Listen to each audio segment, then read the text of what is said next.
ಎಲ್ಲರಿಗೂ ನಮಸ್ಕಾರ. ನನ್ನ ಪ್ರೀತಿಯ ಬಂಧು ಮಿತ್ರರೇ, ನಿಮ್ಮ ಪ್ರೀತಿಯ ರಾಜು ನಾಯಕ್ ಕನ್ನಡಿಗ, ಹೋಮಾಪೋಮ್ ಜನಸ್ನೇಹಿ ನಿರಾಶ್ರಿತರ ಆಶ್ರಮ ನೋಡಿ. ಇವತ್ತು ನಮ್ಮ ಶಿಷ್ಯೊಬ್ಬರು ಬಂದು ನಮ್ಮ ಈ ಆಶ್ರಮದಲ್ಲಿ ಒಂದು ಬರ್ತ್ಡೇ ಸೆಲೆಬ್ರೇಟ್ ಮಾಡ್ಕೊಂಡಿದ್ದಾರೆ. ಅವರಿಗೆ ನನ್ನ ಈ ಆಶ್ರಮದಲ್ಲಿರುವಂಥ ಎಲ್ಲರ ಪರವಾಗಿ ನಾನು ಅವರಿಗೆ ನನ್ನ ನಮಸ್ಕಾರವನ್ನು ಸಲ್ಲಿಸ್ತೇನೆ.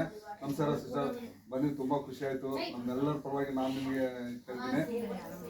ನೋಡಿ, ನನ್ನ ಆತ್ಮೀಯ ಪ್ರೀತಿಯ ಬಂಧು ಮಿತ್ರರೇ, ಈ ರೀತಿ ನೀವು ಮಾಡಿದರೆ ಸಹ ಈ ರೀತಿಯ ಒಂದು ಅನಾಥ ಮಕ್ಕಳಿಗೆ ಒಂದು ಸಮಯದಲ್ಲಿ ನೀವು ಏನೋ ಒಂದು ಹಂಚ್ಬೋದು. ಯಾಕಂದರೆ ನಿಮ್ಮ ಬರ್ತ್ಡೇ ಸೆಲೆಬ್ರೇಟ್ ಅಲ್ಲಿ ಮಾಡ್ಕೊಳ್ತೀರಿ. ದಯವಿಟ್ಟು ಇಂಥ ಆಶ್ರಮಗಳಿಗೆ ಬಂದು ಮಾಡಿದರೆ ನಿಮಗೂ ಸಹ ಒಂದು ಆಶೀರ್ವಾದ ಮತ್ತು ನಿಮಗೂ ಸಹ ಒಂದು ಒಳ್ಳೆ ಒಂದು ಉತ್ಸಾಹ ಇರುತ್ತೆ. ನೋಡಿ, ಇವತ್ತು ಪಾಪ ಅವ್ರ ಶಿಷ್ಯರು ಅವರು ಇಲ್ಲೇ ನಮ್ಮ ವಿದ್ಯಾಮಂದಿರದಲ್ಲಿ ವಿದ್ಯಾಭ್ಯಾಸವನ್ನು ಮಾಡ್ತಿದ್ದಾರೆ. ಒಂದು ಟೀಚರ್ ಆಗಿ ವರ್ಕ್ ಮಾಡ್ತಿದಾರಂತೆ.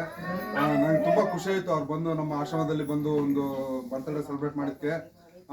ಅವರು ಇನ್ನೂ ಹೆಚ್ಚಾಗಿ ಮಾಡ್ತಾರೆ. ದೇವರು ಅವ್ರಿಗೆ ಆಶೀರ್ವದಿಸಲಿ, ಮತ್ತು ಅವ್ರಿಗೆ ಇನ್ನೂ ಹೆಚ್ಚಾಗಿ ಇಂಥ ಅನಾಥ ಮಕ್ಕಳಿಗೆ ಒಂದು ಸಹಕಾರಿತೆ ಮಾಡೋ ಥರ ಒಂದು ಬಲವನ್ನು ಕೊಡಲಿ ಅಂತ ನಾನು ದೇವರಲ್ಲಿ ದಿನನಿತ್ಯ ಬೇಡ್ಕೊಳ್ತೀನಿ.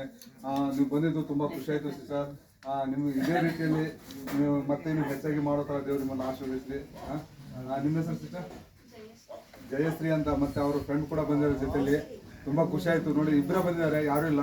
ಈಗ ಅವರೆಲ್ಲ ಕುಟುಂಬವಾಗಿ ನಾವೇ ಅವರಿಗೆ ಇಲ್ಲಿ ಸೆಲೆಬ್ರೇಟ್ ಮಾಡೋಕ್ಕೆ ಒಂದು ಇದು ಮಾಡಿಕೊಟ್ಟಿದ್ದೀವಿ. ಅವರು ಸೆಲೆಬ್ರೇಟ್ ಮಾಡೋಕ್ಕೆ ತುಂಬ ಖುಷಿ ಆಗ್ತಿದೆ. ಇದೇ ರೀತಿಯಲ್ಲಿ ನೀವು ಕೂಡ ಮಾಡಿ.